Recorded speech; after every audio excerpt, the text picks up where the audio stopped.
Yadav Payeng sir, the forest man of India. মাজুলীৰ, আমাৰ অসমৰ মাজুলীৰ ব্ৰহ্মপুত্ৰৰ ছাইডত ছাৰে এখন ফৰেষ্ট বনাবলৈ সক্ষম হৈছে।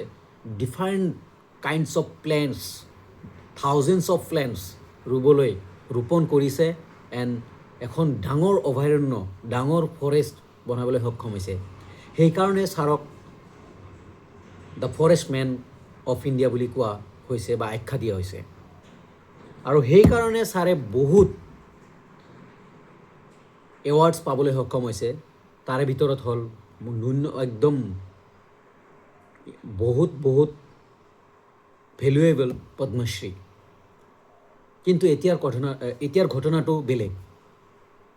সেই ফৰেষ্টখনত কোনোবাই জুই লগাই ধ্বংস কৰিবলৈ চেষ্টা কৰি আছে। কলযোগে ইয়া ডিফাৰেণ্ট মাধ্যমেৰে থ্ৰেট মাৰাৰ হুমকি দি আছে। এনেকুৱাও হ'ব পাৰেনে? যিজন মানুহে মানুহৰ বাবে, গছ গছনি আমাৰ মানুহৰ কাৰণে খুবেই ইম্পৰ্টেণ্ট। আজি গুৱাহাটীৰ AQI এয়াৰ কোৱালিটি ইণ্ডেক্স যদি দেখা যায় 200+, বাট মাজুলীত সেনেকুৱা নহয়। মাজুলীত মেবি 30, 40, 50 হ'ব। আৰু আমাৰ গ্ল'বেল ৱাৰ্মিঙৰ কাৰণেও গছ গছনি ইম্পৰ্টেণ্ট। আমি অক্সিজেন পাই আছোঁ গছ গছনিৰ পৰা। আৰু এজন মানুহে ইমান কষ্টৰে, ইমান নিষ্ঠাৰে বনাইছে এখন ফৰেষ্ট, তাতে জুই লগাবলৈ চেষ্টা কৰি আছে। আৰু জুই লগালেও নিয়াৰলি 11 to 12 বিঘা মানে এৰিয়াত জুই লগাই দিলে।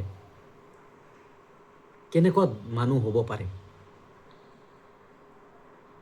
আৰু ইয়াতে মোৰ এতিয়া এটা কুৱেশ্যন ওলাইছে, মোৰ মাইণ্ডত কুৱেশ্যন আহিছে যে তাতে মাইনিং হ'ব নেকি? সেইকাৰণে এনেকুৱা হৈ আছে নেকি? যিখিনি এৰিয়াত ছাৰে ফৰেষ্ট বনাইছে তাতে মাইনিং হ'ব নেকি?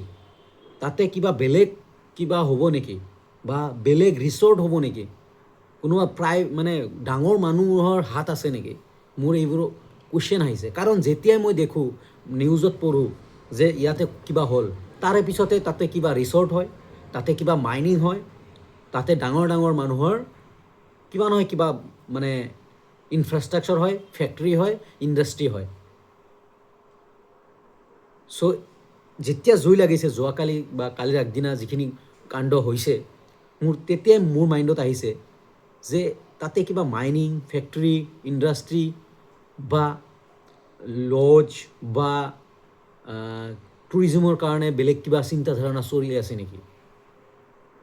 সেইকাৰণে তাক মানে ধ্বংস কৰিলেহে কৰিব পাৰিব ন?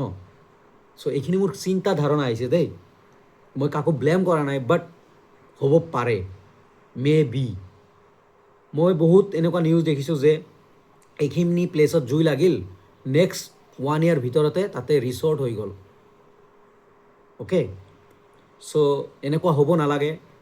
আৰু এইটোৰ কাৰণে each and every Assamese people stand, থিয় দিব লাগে।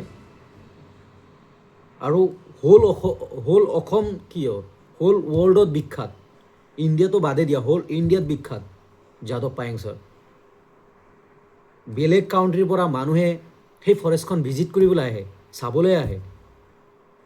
এজন মানুহে কেনেকৈ বনাব পাৰে ইমান ডাঙৰ এখন অভয়াৰণ্য, এখন ফৰেষ্ট? তাতে ৰিচাৰ্চ কৰিব আহে, ৰিচাৰ্চ স্কলাৰে, PhD স্কলাৰছে, ৰিচাৰ্চ স্কলাৰে, বটানীৰ হওক বা মানে জিঅ'লজি, বটানী, ছায়েন্স, ফিজিক্স যিমান আছে, যিমান ষ্টুডেণ্ট মানে PhD স্কলাৰ্ছ আছে, স্পেচিয়েলি বটানী, চবেই তাতে ৰিচাৰ্চ কৰিব আহে। যাদৱ পায়েং ছাৰৰ লগত ইণ্টাৰভিউ ল'ব আহে। আৰু সেইজন মানুহক থ্ৰেট দিয়া হৈছে আৰু সেই ফৰেষ্টখনক ধ্বংস কৰাৰ চেষ্টা কৰি আছে। একচুৱেলি কি জানা? ঘৰৰ মানুহে শত্ৰু মেইন, বেলেগ নহয় কোনো। আমাৰ অসমৰ মানুহে অসমৰ শত্ৰু, বেলেগ কোনেও নহয়। ভাৰতৰ মানুহে ভাৰতৰ শত্ৰু। আজি এঞ্জেল চাকমাৰ চোৱা, ইণ্ডিয়াৰ, he is an Indian. Angel Chakma as an Indian people, ত্ৰিপুৰাৰ হয়। এণ্ড তেওঁৰ মুখেৰে লাষ্ট ৱৰ্ড এই ওলাইছে, I am an Indian, I am not Chinese. So' ঘৰৰ মানুহে ঘৰক ধ্বংস কৰে, বেলেগে কৰিবলৈ সাহস নাপায়। চ' আমি যাদৱ পায়েং ছাৰৰ তাতে ষ্টেণ্ড দিব লাগে।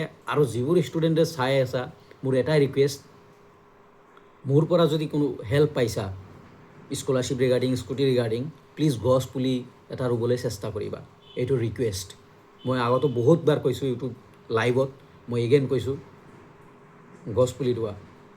5 জুন এনভাইৰমেণ্ট ডে, আমি 5 জুনৰ কাৰণে ৱেইট কৰিব নালাগে। প্ৰত্যেক দিনাই যিদিনা পাৰোঁ সিদিনাই প্লেণ্টেশ্যন কৰিব লাগে বা গছ ৰোপণ কৰিব লাগে। ৱৰ্ল্ড এনভাইৰমেণ্ট ডেৰ দিনাই যে গছ পুলি ৰুব লাগে এই কথা নহয়। So' thank you. Please stand with যাদৱ Payeng sir, stand with Molai forest. আৰু এই ফৰেষ্টখন চিৰ জীৱনলৈকে থাকিব লাগে তাৰে কামনা কৰিছোঁ। কাৰণ মানুহক গছ লাগিবই, গছৰ পৰা অক্সিজেন লাগিবই, গছৰ পৰা সম্পদ লাগিবই। আৰু যদি গছ গছনি নাইকিয়া হৈ যায়, বৰবাদ। Global warming, different disease, skin disease, everything